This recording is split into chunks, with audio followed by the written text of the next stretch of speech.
This is Gene Keys, Skyserve, Texas News. Texas lawmakers have poised again to do the least possible to help sex trafficking victims. The TexasTribune.org contributed to this report from the Capitol. The Texas legislature is once again focusing on criminal enforcement instead of dedicating desperately needed dollars for the victims of sex trafficking. Though budget writers in the House and Senate are still working on the details of their proposals, there is no new money allocated specifically for programs to help sex trafficking victims. A version of the budget progressing in the Senate puts $430 million more into the child welfare system than lawmakers did in 2015. But that is still less than half of the additional $1 billion the agencies that is often responsible for the children's most vulnerable to sex trafficking says it needs.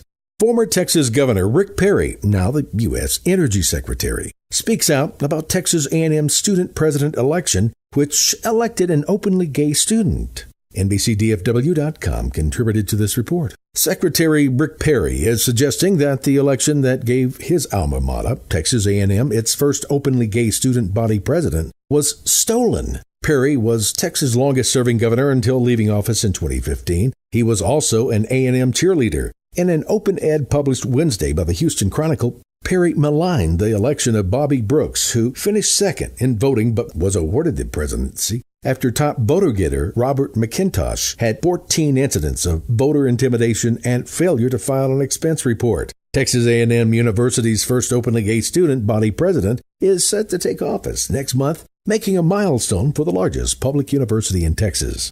Attention science fiction fans, it's time for the 48th Aggiecon. TheEagle.com contributed to this report from Brazos County. Aggiecon is the oldest, largest student-run fan convention in the world. It's a 3-day celebration of gaming, comic books, and other mediums of science fiction and fantasy, starting Friday at the Brazos County Expo. The 48th annual Aggiecon, hosted by a Texas A&M student organization, featuring panel discussions, video games, and tabletop tournaments, a cosplay contest, a charity auction, and a dealer's room featuring various merchandise. The many events over the weekend also include an Iron Artist competition, a shadow cast of the Rocky Horror Picture Show, and introductory courses on creating comic books. Visit us on YouTube, Facebook, Twitter, or Tumblr at Skyserve News Service.